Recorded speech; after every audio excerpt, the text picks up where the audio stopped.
ఇది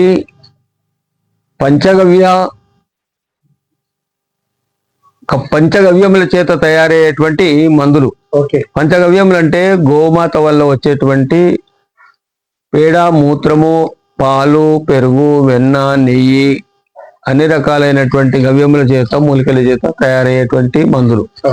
అన్ని రోగాలకు కూడా ఈ మందులు నిర్దేశించబడ్డాయి. ఏ రోగమైనా కానీ బాగా తక్కువ అవుతుంది. ఎన్నో రకరకాలైన there is no medicine in the world అనేటువంటి కొన్ని రకాల కేసులు కూడా వస్తుంటాయి మా దగ్గరికి. అటువంటి కేసులకు కూడా మేము సాధించగలుగుతున్నాము. ఈ గవ్యముల చేత ఉన్నటువంటి వేదాల్లో ఉన్నటువంటి అష్టాంగ హృదయము, అష్టాంగ సంహిత అనే పెద్ద గ్రంథాలు ఉన్నాయి. అవి 700 సంవత్సరాలు 7,000 సంవత్సరాల క్రితంగా ఉన్నటువంటి గ్రంథాల ఆధారంగా చేస్తుంటాం ఈ వైద్యం.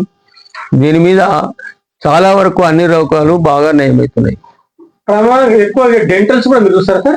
అవును, రూట్ కెనాల్ అనేటువంటిది చేస్తుంటారు. దానివల్ల పనులు ఊసిపోవడం తప్పించే ఉండదు. అందుకని మా దగ్గర ఉంటాయి, వీటికి మందులు కూడా ఉంటాయి.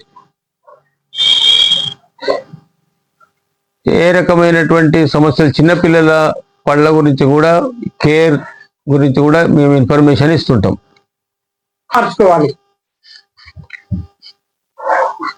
పంచగవ్యముల చేత వచ్చినటువంటి పండినటువంటి పంటలను తినేటువంటి సాంప్రదాయం మన సనాతన ధర్మం, మన పూర్వీకులు తినేది. ఈ రోజు పరిస్థితులలో ఏ విధమైనటువంటి సాంప్రదాయ సంబంధమైన ఆహారం తీసుకోకపోవడం జరుగుతుంది. దీనిలో అన్ని రకాలైనటువంటి ఏమి జరుగుతుందో అనేది ఎవరు ఊహించని పరిస్థితిలో నడుస్తుంది. నూనెలు ఏమేస్తున్నారో తెలియదు, పిండి ఏమేస్తున్నారో తెలియదు. అంటే ఎవరికి కూడా టైం లేని సమస్యలు ఎక్కువైతున్నాయి. ఉదాహరణకు చూడండి, బజార్లో రొట్టెలు అమ్ముతున్నారు. అందరు పోయి టైం లేక రొట్టెలు కొనుక్కొచ్చుకుంటున్నారు. ఆ రొట్టెలు చేసేటోళ్ళు ఏం చేస్తున్నారు అనేది మనం గమనించలేకపోతున్నాం. వాళ్ళు పురుగంతా పట్టిన బియ్యం ఉన్నాయనుకోండి, సంచి మూట ఇప్పి అసలు గిర్నీలో పోసేస్తే పురుగులు కూడా దాంట్లోనే వచ్చేస్తాయి. మరి అది చేటబట్టి చెరిగే వాళ్ళు లేకుండా అయిపోయినారు. అటువంటి పరిస్థితులలో రొట్టెలు వీటలు ఉండేటువంటి ఏం ప్రాబ్లం అవుతుందో మనకు తెలియని పరిస్థితులు వస్తున్నాయి. కనుక మనం తినే ఫుడ్ను మనమే ఖచ్చితంగా మన చేతుల ద్వారా మనం వండుకొని వాటిని నాణ్యంగా వస్తువులు, అవి బూజు పట్టిందా, ఫంగస్ వచ్చిందా, ప్రాబ్లం అయిందా అని చూసుకొని తింటే ఏ విధమైన రోగాలు రావు. ఆర్గానిక్ ఫుడ్ తినడం లేదు మనం. ఆర్గానిక్ ఫుడ్ అనేది ఉత్పత్తి లేదు, తినడం లేదు. అంటే ఇవాళ ఆవు బొమ్మను పెట్టి కానీ ఏదో పెట్టి కానీ చేసి అమ్మే వాళ్ళు ఎక్కువైపోతున్నారు రోజు రోజుకు. ఎందుకంటే బజార్లో ఏదో లైక్ మైండెడ్ ఉన్నారని చెప్పి చేసుకుంటున్నారు. నిజాయితీగా గవర్నమెంట్ దీన్ని అదుపులో తీసుకొచ్చి దీని సంస్థలు నడిపించి కొంత సబ్సిడీలు ఇటువంటి వాటికి ఇవ్వాలి. గవర్నమెంట్ ఏం చేస్తుందంటే ఇవాళ ఏదో 2 కంప చెట్లు కొట్టే వాళ్ళకి లేబర్కి ఏదో ఇచ్చేస్తుంది అనుకోండి. అటువంటిది కాకుండా వ్యవసాయానికి అనుబంధంగా ఈ ఉపాధి పథకాలను పెట్టినట్టయితే మంచి ఆరోగ్యమైన ఫుడ్ చేసుకోవాలి. ప్రజలు కూడా ఒక రైతును పట్టుకొని ఆ రైతుకు ఆధారపడి, రైతు మీద 5 మందో 10 మందో కుటుంబం ఆధారపడి వ్యవసాయం చేసుకునే పరిస్థితి లేదు, భూమి లేదు, ఏది చేసుకోలేము, ఉద్యోగం మాత్రమే చేసుకుంటాం అంటే మీ భూమి అనుకొని మీరు అక్కడ పోయి రైతుతోని అన్ని రకాల మంచి పంటలు పండించుకోండి, అన్ని చేసుకొని మీరు తినండి, ఆరోగ్యవంతులు ఉంటారు. ఆహారమే మనకు ఆయుర్వేద వైద్యం, ఆహారమే వైద్యశాల. మనకు ఒంటిలో ఉన్నటువంటి వంటశాలనే వైద్యశాల. మనకు అన్ని రకాల 48 వస్తువులతోని మనము వంటలు చేసుకోవాల్సి వస్తుంది. మెడిసిన్ దర్యాపల మనకు అన్ని రోగాలకు ఉంటాయి, ఏ రోగాలైనా. అయితే ఈ రోజు పేర్లు మారిపోయినాయి రోగాలకు. పూర్వకాలంలో ప్లేగు అని, గడ్డలని, అవని ఇవన్నీ ఉండేది. ఇప్పుడు ఉన్నటువంటి ఆధునిక వైద్య విధానం లోపల ఉండేటువంటి అలోపతి వైద్య విధానం అత్యధికంగా నడుస్తున్నది. ఎందుకంటే ఈ అలోపతి వైద్య విధానము మనకు సంపూర్ణమైనటువంటిది ఇవ్వడం లేదు. సంపూర్ణమైనటువంటి మనకు పరిష్కారం లేదు. కాకపోతే టెంపరీ పరిష్కారం, ఎమర్జెన్సీగా పోవాలి, తప్పులేదు. కానీ ఏమిటంటే మనము ప్రత్యేకంగా ఏ రోగాలు రాకుండా ఏ విధంగా జీవనం గడపాలనేటువంటి ట్రైనింగ్ కూడా ఇస్తాం మేము. ఈ పంచగవ్య విద్యాపీఠం ఇది. ఈ విద్యాపీఠంలో కోర్సు ఇస్తున్నాము, డాక్టరేట్ కోర్సు సర్టిఫికేట్ ఇప్పిస్తున్నాము. ఈ వైద్యంలో అన్ని రకాలు. అంటే మేము చేసేది ఏమిటంటే మానవుని యొక్క మనుగడకు ఏ విధమైన ప్రాణాపాయం లేకుండా 120 సంవత్సరాలు జీవించేటువంటి వైద్య విధానము, గురుకుల విధానం ఉంటుంది మా దగ్గర. అయితే ఆ గురుకుల విద్యా విధానంలో రెండవ భాగంగా ఆహార వైద్యము, పశుపక్షులకు, అన్ని కూడా జీవరాశులకు, పర్యావరణం శుభ్రం చేయడము, వీటన్నిటి మీద కూడా మేము స్టడీ చేసి నీటి శుభ్రత ఇవన్నీ ఉన్నాయి. అంటే దీని మీద అన్ని రకాలైనటువంటి స్వచ్ఛమైన వస్తువులు మనకు లభించడం వల్ల ఆరోగ్యం బాగుంటుంది. ఏ విధమైనటువంటి మనకు దాని మీద ఎక్కువ ఇంట్రెస్ట్ తీసుకోకపోయినా ఆటోమేటిక్ గా మన జీవనం గడుస్తుండేది. పూర్వకాలం కూడా అట్లా ఉండేది. 2015 నుంచి బ్యాచ్లు తయారు చేస్తున్నాం. ప్రతి సంవత్సరం ఒక బ్యాచ్ ఉంటది. ఈ ట్రైనింగ్ అతి సులభంగా 8th క్లాస్ 10th ట్రైనింగ్ తీసుకోవాలంటే 8th 10th intermediate above graduation qualification ఎవరికి తగినట్టుగా వాళ్ళకు ఉంటది. Qualification diploma in panchagavya therapy, మళ్ళీ తర్వాత 1 year కోర్స్ ఉంటుంది, 1 year అప్రెంటిస్ ఉంటుంది, 1 year ఏమో సంపూర్ణత కోర్స్ ఉంటుంది. మీ దగ్గర నేర్చుకుంటే మీరు ఏదన్నా ఎక్కడన్నా హెల్ప్ చేస్తారా? ఎట్లా? మేము అతి తక్కువ ఫీజుతోనే మా గురుకులము చెన్నైలో ఉంటుంది, హెడ్ ఆఫీసు. అక్కడ మీరు ఎన్రోల్మెంట్ చేసుకోవాలి. మా దగ్గర సెకండ్ సాటర్డే సండే క్లాసులు ఇస్తాము. లేకుంటే 4 నెలలకు ఒకసారి 4 రోజులు క్లాసెస్ ఉంటుంది. వాళ్ళ ఇష్టం ప్రకారంగా, వాళ్ళ కన్వీనియంట్ టైం ప్రకారం మేము కోర్సులు ఇస్తాము. అతి సులభంగా వాళ్ళకి మందులు తయారు చేయడం అన్నీ కూడా నేర్పిస్తాం. దానివల్ల గోరక్షణ జరుగుతుంది, పర్యావరణ రక్షణ జరుగుతుంది, పశుపక్షులు కూడా జీవిస్తాయి. ఆన్లైన్ ఆఫ్లైన్ కూడా? ఆఫ్లైన్, మనకు ఆఫ్లైన్ క్లాసెస్ చెప్తాము. దానివల్ల వాళ్ళు మంచిగా క్షుణ్ణంగా నేర్చుకొని లేదన్నా ఇప్పుడు వేరే స్టేట్స్ లో కానీ ఎక్కడన్నా ఉన్న వాళ్ళకి ఆన్లైన్ ఏమైనా ఇంట్రెస్ట్ లేకుండా ఫ్యూచర్ లో పెట్టే అవకాశాలు ఉన్నాయి? అటువంటి ఆఫ్లైన్ ఆన్లైన్ కోర్సెస్ కూడా ఉన్నాయి మా దగ్గర. అటువంటి ఏర్పాటు చేస్తాం. ఎందుకంటే రాలేదు, వాళ్ళకి ఇంట్రెస్ట్ ఉంటుంది కనుక వాళ్ళు నేర్చుకోవచ్చు. మీ పేరేంటి సార్? మీరు బ్యాక్గ్రౌండ్ ఏంటి? లక్కరాజు మురళీధర్రావు నా పేరు. 1974 నుంచి నేను ప్రకృతి వైద్యము, అదేవిధంగా హోమియో, ఇవన్నీ రకాలైనటువంటి ఆయుర్వేద వైద్యం ఇవన్నీ చేసుకుంటూ వస్తున్నాను. అయితే ఈ పంచగవ్యం మీద గోరక్షణ గురించి నేను ఆంధ్ర తెలంగాణకు అఖిల భారతీయ గోవంశ రక్షణ ట్రస్ట్ బోర్డు కూడా జనరల్ సెక్రటరీగా, వైస్ ప్రెసిడెంట్గా ఉంటుని, ఇంకా మళ్ళా గోశాలల ఫెడరేషన్ కూడా నేను జనరల్ సెక్రటరీగా ఉండడము. ఇది ఏదో గోవులకు సంబంధించిన చేస్తుంటా కనుక అప్పటి నుంచి ఈ వైద్యం చేసుకుంటూ ప్రకృతి వైద్యం నుంచి మొదలు పెట్టుకొని ఇప్పుడు అన్ని రకాల వైద్య విధానంలో నేచురల్ గానే చేస్తుంటాను. ఇది కూడా ప్రకృతి సిద్ధమైనటువంటి, అంటే పంచగవ్యముల చేత పంచ ప్రాణాలను మనం రక్షించుకోవాలనేటువంటి పద్ధతిగా చేస్తున్నాం మేము. ఇక్కడ చిన్న చాక్లెట్ టైప్ ఉన్నాయి, ఇవి ఏంటి సార్? ఇది ఎట్లా తయారు చేస్తారు మీరు? ఇవి బెల్లము, స్వచ్ఛమైనటువంటి ఆర్గానిక్ బెల్లంతో తయారు చేయబడ్డాయి.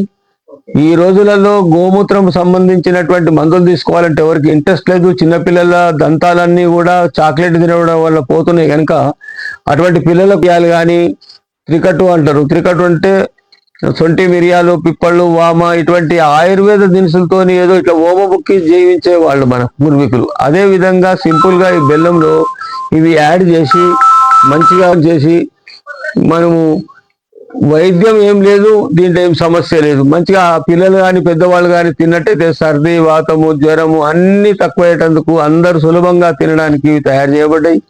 ఆర్గానిక్ బెల్లంతో కలుపుకొని తింటాం. ఉదాహరణకు ఉప్పు వేసుకొని ఏదో కొద్దిగంత ఓమ తినేవాళ్ళు, అట్లా వీళ్ళు టేస్టీగా ఉండాలి అంటే విచిత్రమైనటువంటి రోగాలు దీంట్లో తక్కువ తినాయి. ఉదాహరణకు చిన్నపిల్లలకు నట్టలు అని ఉంటాయి, వానపాము ఏంటంటే క్రీపర్స్, మన పాములు, అటువంటివి అల్లము బెల్లం కలిపి తయారు చేస్తాం. దీంట్లో బెల్లం అంటే వాటికి చాలా ప్రీతి, అసలు ఎంత ప్రాణం పోయినా కానీ తింటాయి. అయితే బెల్లంలో అల్లం కలుపుతాం. అల్లం తింటే మాత్రం ఆ వానపాములు, ఏది మన నట్టలు అంటారు కదా, వార్మ్స్, ఉక్కు worms, round worms, tape worms, ఎన్నో రకాలు ఉంటాయి. అన్ని కూడా ప్రేగుల్లో ఉండేటువంటి ఊసి చనిపోయి వెళ్ళిపోతాయి. పిల్లలు చాలా ఎదుగుదలకు వస్తారు. అందుకని ఏముందంటే దీంట్లో ఈ అల్లము బెల్లము అనేటువంటి కలపడం వల్ల ఈ ప్రయోజనం. ఇదే విధంగా అన్ని కూడా ఎన్నో రకాలైనటువంటి ఇదే విధంగా సులభంగా తిని మనం ఆరోగ్యం. ఇక్కడ ఎన్ని ఇయర్స్ నుంచి మీరు నడుపుతున్నారు? ఇక్కడ 2007-8 నుంచి చేస్తున్నాం. ఇంకా వేరే మేము రెంట్ ఇంట్లో ఉండి అక్కడ చేస్తున్నాం. 2007 నుంచి చేస్తున్నాను నేను. అంటే 2007 అంటే 19 years. 19 years. మీ దగ్గర ఎట్లాంటి పేషెంట్లు వస్తుంటారు? సాధారణంగా క్యాన్సర్ పేషెంట్లు బాగా వస్తుంటారు. షుగర్ వాళ్ళకు ఈ జీవితంలో షుగర్ లేకుండా చేస్తాం. దాంట్లో ఏమిటంటే ప్యాంక్రియాస్ లో ఇన్సులిన్ ప్రొడక్షన్ ఉండదు. అటువంటి లోపం జరుగుతుంది. అటువంటి మళ్ళీ ప్యాంక్రియాస్ లో ఇన్సులిన్ ఉత్పత్తిని చేయడానికి మన దగ్గర మందులు ఉంటాయి ఆహార వైద్యంతోనే. అంటే ఉదాహరణకు చెప్తున్నాను, ఎవరైనా కానీ సాంబార్ తింటారు, చింతపండు కానీ అన్ని రకాలైనటువంటి పులుపులు వాడతారు కదా, ఆ పులుపు తీపి వాడడం వల్ల మనకు ప్యాంక్రియాస్ లో ఇన్సులిన్ అనేది మొత్తం మటుమాయమైపోయి ఉత్పత్తి కాకుండా అయిపోతుంది, డ్రై అయిపోతుంది. అయితే వాటిని పులుపు తీపిని బంద్ చేయించి మనం మందులు ఇచ్చినట్టయితే వాళ్ళకి ఇన్సులిన్ అనేటువంటిది ఉత్పత్తి అయ్యి, ఆ ఉత్పత్తి అయిన తర్వాత వేరే అవతల నుంచి ఇన్సులిన్ గోళీలు కానీ ఇన్సులిన్ ఇంజక్షన్ తీసుకునే అవసరం లేకుండా తగ్గిపోతుంది.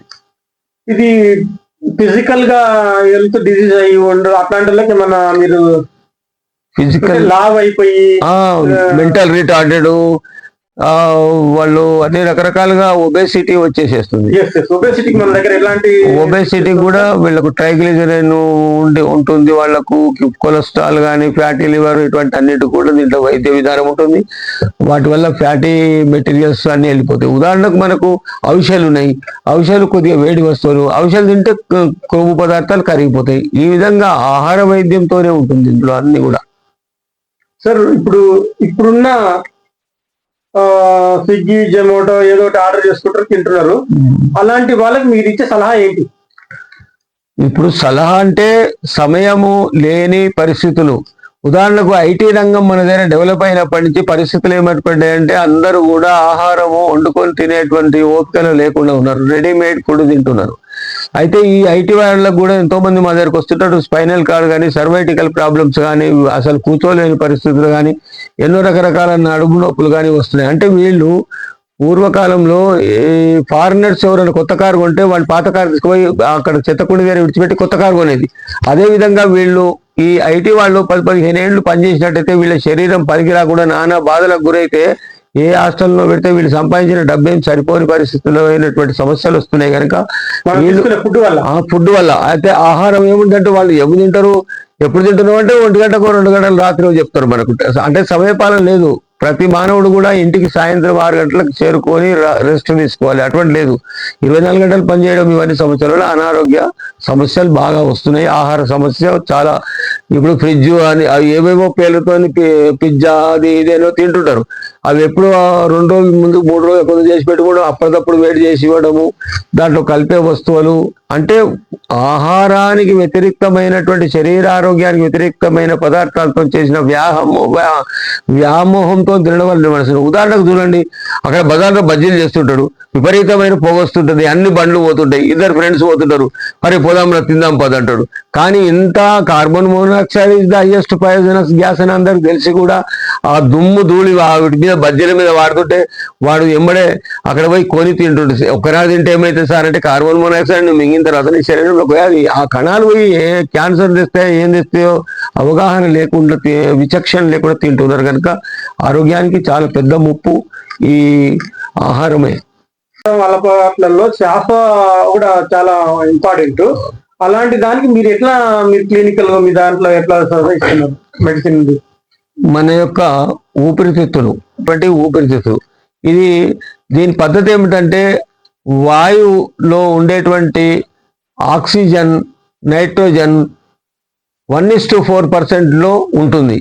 ఇటువంటి పరిస్థితులు వాళ్ళ ఏమైపోయిందంటే 11% 12% ఆక్సిజన్ ఉంటుంది, మిగతాదంతా కూడా పొల్యూషన్ వాయువులే, కార్బన్ మోనాక్సైడ్ వంటి వాయువులే బాగా జమవుతున్నాయి. కనుక రక్తాన్ని శుభ్రం చేయడానికి ఉన్నటువంటి ఈ ఊపిరితిత్తుల్లో ఇటువంటి ధూళి కణాలన్నీ చేరి రోగాలు రావడము జరిగి ఆ ఊపిరితిత్తులు చెడిపోయి అస్తమా, దమ్ము, అన్ని రకరకాలైనటువంటి బ్రోంకైట్ ఇవన్నీ వచ్చేసేసి వాళ్ళకు ప్రాణాంతకం అయిపోతుంది. కనుక చికిత్స ఏంటి సార్? వీటికి చికిత్స మేము తప్పనిసరిగా ఉంది.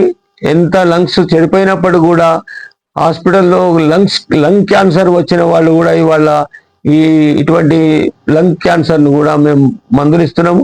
దానివల్ల దగ్గు, దమ్ము, అస్తమా ఏమి లేకుండా ఆరోగ్యవంతులుగా ఉంటున్నారు. సార్, మీరు ఒక ఆయుర్వేద డాక్టర్ గా నేను అడుగుతున్నాను, సుమారు రోజుకి ఎంతమంది వస్తుంటారు మీ దగ్గరికి? ఒకరోజు 5, 6, 10 మంది వస్తుంటారు.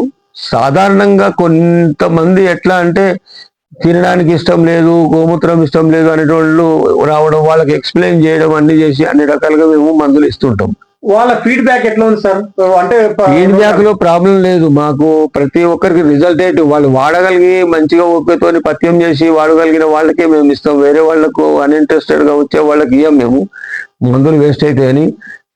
ఎవరు కూడా ఫెయిల్యూరిటీ అనేటువంటిది లేదు. సార్ ఈ మందులు మీరే తయారు చేస్తారా? ఈ మందులు మేమే తయారు చేసుకోవడం జరుగుతుంది. ఎక్కడ కూడా కొనం మేము. ఓన్లీ గోమూత్రం అంతా మా గోశాల ఉంది కొంగర కళాల్లో. ఆ గోశాలలో యజ్ఞము హోమాలు ఇవన్నీ చేస్తుంటాము. అక్కడ మనకు ఆరోగ్యంగా పర్యావరణానికి చాలా శుభ్రంగా ఉంటుంది. ఆర్గానిక్ మూలికలు పండించడం జరుగుతుంది. అదే మూలికలతో మందులు తయారు చేసి ఇక్కడ మేము ఇది చేయడం, మేమే మందులు తయారు చేసుకోవడం జరుగుతుంది. ఎక్కడ కూడా మందులు కొనం. మూలికలు మాత్రం ఏదైనా అత్యవసర పరిస్థితులను వేరే దగ్గర తెస్తాం. అన్ని మూలికలు కూడా దాంట్లో ఇప్పుడు ఒక 1/2 ఎకర్ ల్యాండ్ పెట్టినాం మేము. దాంట్లో అన్ని మూలికలు కూడా పండించుకుంటున్నాం అవసరాన్ని బట్టి. ఇంకా ఇంకో 1 ఎకర్ కూడా వేరే ఎక్స్టెన్షన్ చేసినాం. పశువులు మేము ఉన్నాయి కదా సార్ మీ దగ్గర? 200 దాకా ఆవులు ఉంటాయి మా దగ్గర. దాని నుంచి వచ్చిన పాలు నెయ్యి దాంతోనే కదా సార్ మీ మెడిసిన్ తయారు చేసేది? అంటే మా దగ్గర ఒక విషయం ఏముందంటే, కబేలాలకు పోయే ఆవులే వస్తాయి. అవి ఇచ్చాపురము, శ్రీకాకుళం అట్లా ఉంటాయి. అవి పహాడీ గాయ అంటారు, గుట్టలలో తిరిగి ఇంటికి వచ్చేస్తాయి వాళ్ళ దగ్గరికి. వాళ్ళు రంజాన్ అటువంటి పీరియడ్లలో వీళ్ళని అమ్ముకోవడం చేయడము కొన్ని జరుగుతుంటది. అటువంటి పాలు ఇచ్చే రకంగా ఉండవు కనుక పాలతో యొక్క సంబంధం లేదు. అత్యల్పమైన దూడకు సరిపోయేటన్నే పాలు ఉంటాయి.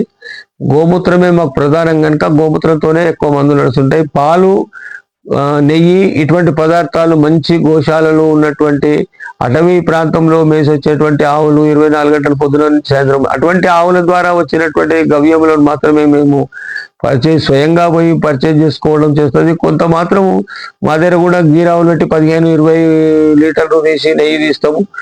అతి తక్కువగా ఇది సరిపోదు మాకు. అవతల కూడా మంచి నమ్మకమైన స్నేహితుల దగ్గర అటువంటి వాళ్ళ దగ్గర తీసుకుంటుంటాం. సార్ లాస్ట్ సార్, మీరు మన దగ్గర ఏమేమి మెడిసిన్స్ ఉన్నాయి, ఎట్లాంటి వాళ్ళకు మీరు చికిత్స అందిస్తారు?